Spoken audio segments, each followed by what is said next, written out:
숨가빴던 문 대통령의 뉴욕 외교전을 통해서 제2차 북미 정상회담이 공식화됐습니다. 지난 6월 싱가포르 첫 만남에 이어서 트럼프 대통령과 김정은 위원장이 언제 어디서 다시 만나게 될까? 이 부분이 관심이 아주 뜨겁습니다. 자, 외부자들은 어떻게 생각하시나요? 평양이나 워싱턴은 좀 부담스럽지 않을까, 피차. 그다음에 제3국은 옛날에 한번 싱가포르에서 했었잖아요. 네. 제가 볼 때 판문점이 아닐까. 그다음에 이번에 또 두 정상이 두 번째로 만난다고 한다면 어떤 구체적인 결실을 갖고 발표를 할 것 같거든요. 그 구체적인 결실은 종전선언일 것 같아요. 네. 그래서 그걸 하기에 또 가장 적합한 장소가 판문점이 아닌가. 북미 정상 끝나고 문재인 그쵸. 대통령 합류해서 3자 그쵸. 종전선언까지. 저는 서울은 좀 그렇고요.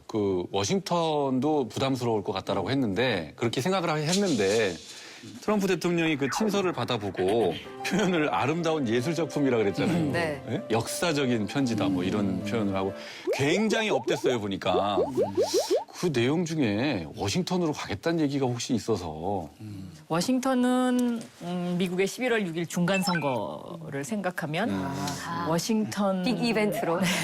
도 가능성이 그거 있지 이상이 뭐가 않을까. 있겠어요. 그렇죠. 이벤트. 네. 네. 아, 그래서 아름다운 편지다. 네. 표현을 썼을 창발적인 아이디어인데 진짜. 트럼프라면 그런 말 할 수 있을 것 같아요. 뉴욕을 하게 되면 만약에 가는 방법이 저는 또 비행기가 문제가 될까 없잖아요. 비행기가 없잖아요. 거기까지 갈 수 있는. 뭐 북한에. 미국에 저 에어포스 원을 보내가지고. 트럼프가 보낼 수도 있지. 그래서 저는 그냥 생각하는 건 차라리 거기까지 하려면 그냥. 한국 정부에서 좀 대줬으면 좋겠어요. 아니 그 회담 당사자인 상대방이 보내주는 것보다는 그런가요? 우리가 중재자 역할이니까. 운전자론이라면서요. 그러니까. 제대로 된 여기까지 문제네요. 조절해주겠다. 아재 개그죠, 이거? 오늘 계속해요 지금 창의적 아이디어를 지금. 문 대통령은 뉴욕에서 연내 종전선언은 가능하다라고 강조를 했는데 트럼프는 사실 공식적인 언급은 하지 않았죠. 이 부분에 대해서는. 그렇죠. 트럼프에게는 그게 카드니까 그걸 미리 만나기도 전에 줄 수는 없는 거죠. 근데 이제 폭스 뉴스랑 인터뷰를 하지 않았습니까? 근데 폭스 뉴스가 뭐냐면은 굉장히 보수적인 뉴스고 아시겠지만 미국에서 사실 북미 정상회담에 상당히 긍정적인 견해를 갖고 있는 사람은 트럼프 대통령밖에 없는 것 같아요. 그 다른 분위기는 우리가 생각하는 것 이상으로 좀 싸하잖아요. 그 뉴스에서 뭐라 그랬냐면 종전선언에 대해서 충분히 논의했다. 그다음에 2차 북미 정상회담에서도 논의가 될 것이다.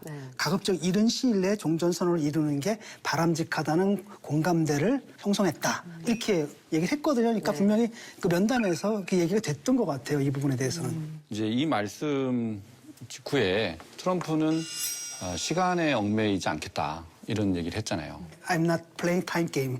타임 게임, 타임 게임. 게임이라는 그런 네. 표현을 쓰면서 김정은 입장에서는 네.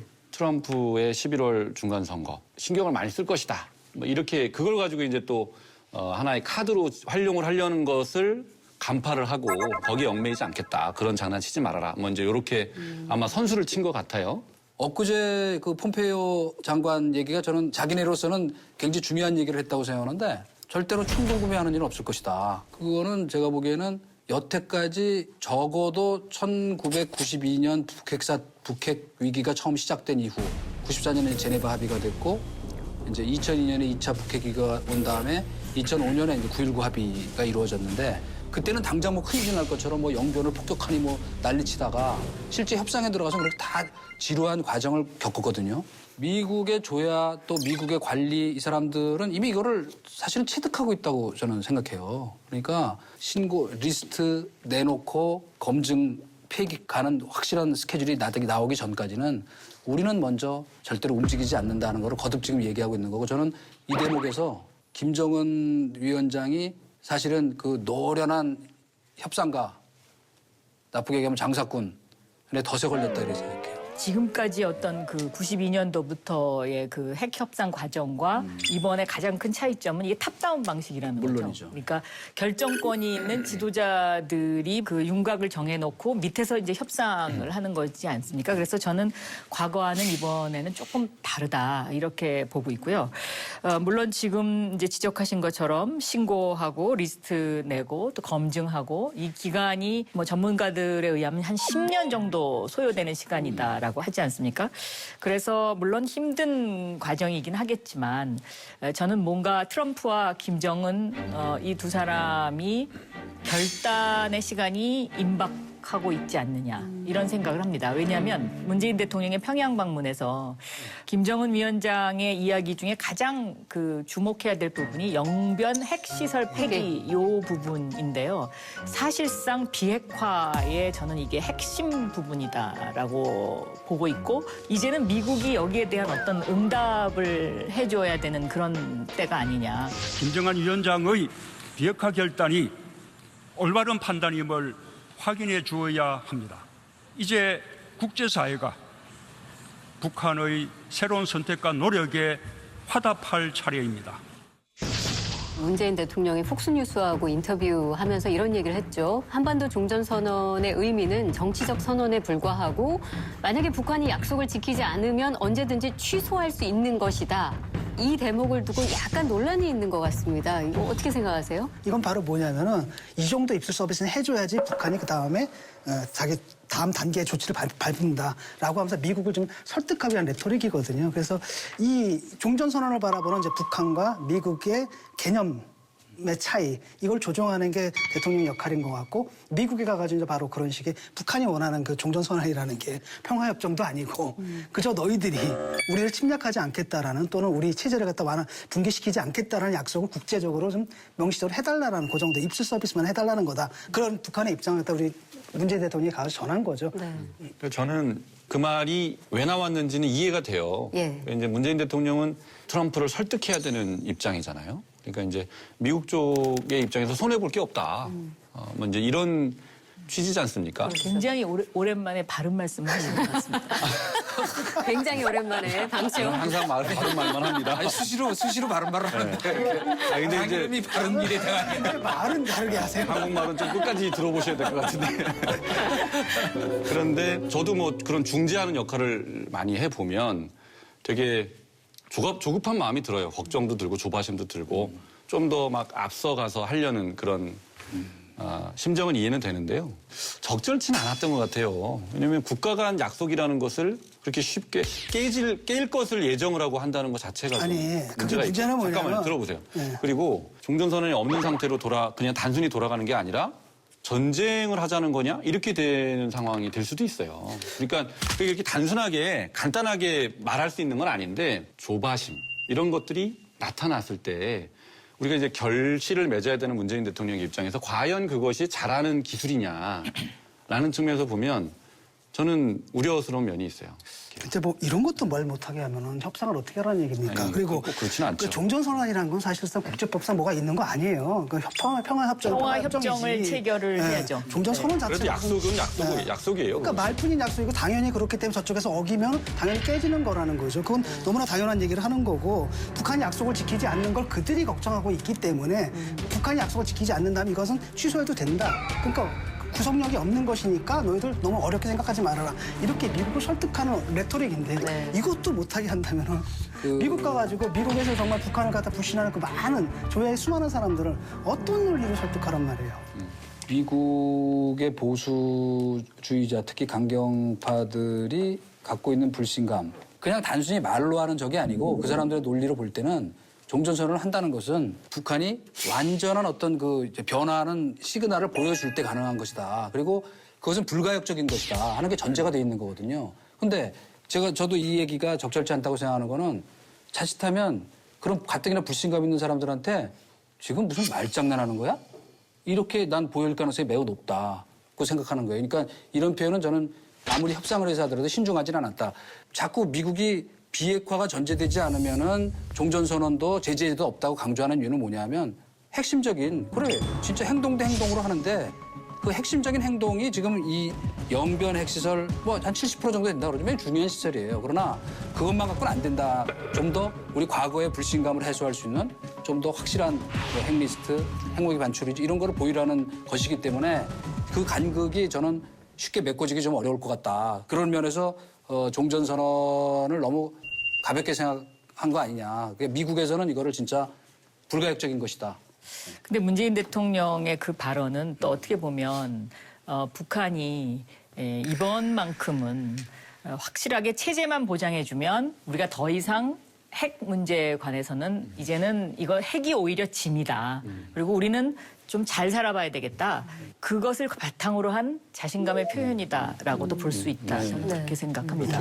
왜냐하면 그 과거에 김정일 위원장의 요리사를 했던 일본 사람이 쓴 그 책 내용 중에 그 김정은 위원장이 17세 때 그 원산에 가족하고 여행을 갔다 오면서 다른 나라 가게에는 물건도 많고 잘 사는데 우리는 왜 이렇게 물건도 없고 못 사냐 이런 질문을 그때부터 던졌다는 거 아닙니까? 그러니까 스위스에서 5년간 그 아주 감수성이 예민한 그 사춘기 시절에 공부했다는 그거가 지금의 김정은 위원장의 발언과도 저는 굉장히 맥을 같이 하고 있기 때문에 과거에 김정일 위원장이 비핵화를 얘기했을 당시와 지금은 정말로 상황이 다르지 않나. 한번 좀 신뢰해 볼 만하다. 저는 그렇게 평가하고 있습니다. 네. 지금 뭐 수많은 돌발 변수들도 굉장히 많이 있는데 거기서 이제 우리가 하나도 놓치지 않아야 이게 선언까지 가게 될 텐데 종전 상황까지 경계해야 할 뭐 브레이커랄까요? 뭐 아까 뭐 미국의 강경파들, 매파들 비롯해서 세 나라에 다 있죠. 미국에도 네. 그런 사람이 있는 거 하면은 우리나라에도 우리나라에도, 있잖아요. 우리나라에서도 예. 아주 북한 안에도 있어요. 아니 노골적으로 있고 그다음에 북한에도 있고. 그러니까 김정은 위원장도 사실 자유롭지 못한 거예요. 성과를 얻지 못하는 어떻게 될지 모르기 때문에 자기가 북한 내에서 그런 정책을 추진하기 위해서라도 미국 측에 어떤 양보가 필요한 부분이 있다는 거죠. 그걸 우리가 다 이해를 해야 되는 거예요. 네. 일본은 어떻습니까? 일본은 이거 조울증 상태인 것 같아요.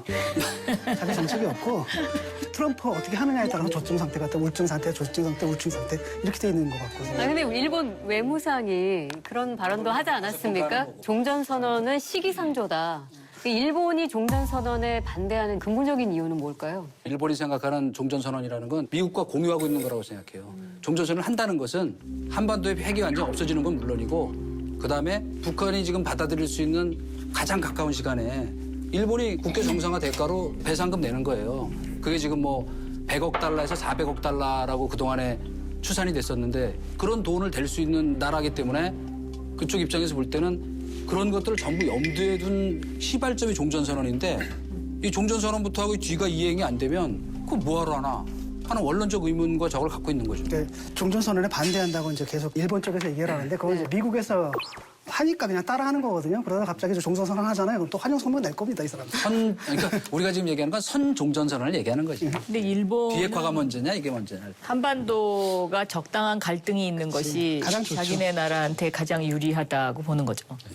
뭐 그렇다고 볼 수 있죠. 6.25 전쟁이 일본의 부활의 아주 원천이었던 것처럼. 이제 살았다라고 외쳤다는 거 아니야, 그 유명한 정치인이. 이제 우리 살았다. 네. 일본이 남북 분단의 굉장히 큰 수혜자이기 때문에 뭐 반대한다 이거 그렇게 이제 이해가 되죠. 근데 그 위안부 협의가 박근혜 정부 때 됐을 때 그것이 무효다라고 제가 대변인으로서 가장 먼저 정치권에서 논평으로서 선언을 한 사람이거든요.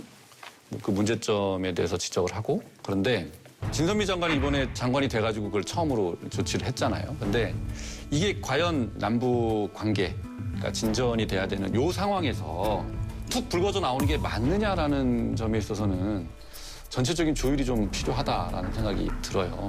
근데 또 이런 관점으로 볼 필요도 있지 않을까요? 일본이 지금 이 남북 관계에서 소외감을 느끼고 있잖아요. 네. 근데 이 소외감을 느끼고 있는 뭐 여러 가지 이유가 있겠지만 북한이라는 그 때묻지 않은 그 보고에 자기네도 뭔가 경제적 이익을 취해야 되는데 숟가락을 올려놔야 그 되는데. 숟가락 올려놓는 이것이 타이밍이 늦어버리면 네. 일본에게 떨어지는 떡고물이 너무 적을 수 있다라는 그런 계산이 있기 때문에 적당히 또 이 화해재단이나 위안부 문제로 일본을 견제할 필요도 저는 조금 있어 보이는데요. 그렇죠. 그래서 네. 이번에 유엔에서 대통령이 최초로 위안부 언급을 공식적으로 했잖아요. 우리나라는 일본군 위안부 피해를 직접 경험했습니다. 국제사회의 여성, 평화, 안보 논의에 적극 참여하고 분쟁 지역의 성폭력을 철폐하기 위한 국제사회의 노력에도 함께할 것입니다. 정확한 그 계산에서 했던 발언이라고 생각하거든요. 오히려 전략적으로. 네. 예. 남북 경협 무역비 우리한테도 굉장히 중요하지만 미국이나 중국이나 일본의 입장에서 봤을 때는 야, 저기 정말 먹을 게 너무 많은 곳인데 저걸 빨리 우리가 손을 대야 된다. 이런 시각으로 달라드는 그런 어떤 것들, 이런 것들을 우리가 좀 조절할 필요는 있어 보이는 것 같아요. 일본이 그런 생각을 갖고 있다는 것도 이제 저는 동감하는데요. 오히려 그걸 좀 더 이용할 필요가 있다는 생각이 들어요. 우리는 이제 밥을 지어야 돼요. 그다음에 밥을 나눠 먹는 걸 어떻게 나눠 먹을 거냐. 거기에 이제 한 숟가락 끼우고 싶은 게 일본의 심정일 텐데 일단은 우리는 밥을 대게 해야 된다라고 하면 일본을 지금부터 노골적으로 뭐 이렇게 견제를 한다기보다는 일본한테 뭔가를 줄 것처럼 좀 유인수를 좀 쓸 필요도 있다. 왜냐하면 일본이 종전선언이나 아니면 남북관계에서 아주 미국처럼 중요한 키를 갖고 있지는 않지만 방해를 할 수는 있잖아요. 그런 것들을 달래기 위해서라도 좀 전술적으로 고려가 필요하다. 저는 그렇게 생각합니다. 일본 같은 경우에는 보면은 두 개의 옵션이 있어요. 이렇게 하나. 첫째, 안 될 때. 그러면은 막 강경 발언하면서 뭐가 되냐면 그렇기 때문에 우리도 무장해야 돼. 그래서 우리 헌법 개정해야 돼. 이렇게 나가다가 또 잘 되잖아요. 그럼 갑자기 또 달라붙어가지고 누구보다 더 빠르게 북한하고 막 협상하자고 이렇게 나오거든요. 나쁘게 말하면 기회주의적인 거고 좋게 말하면 현명한 것일 수도 있죠. 여기에 대해서 우리가 역사 문제라든지 민족 문제라든지 또 인권 문제잖아요. 이런 것들은 분명하게 해두는 게 좋다고 보고요. 지금 뭐 그런다고 해서 저희들이 어떻게 하겠습니까, 우리한테?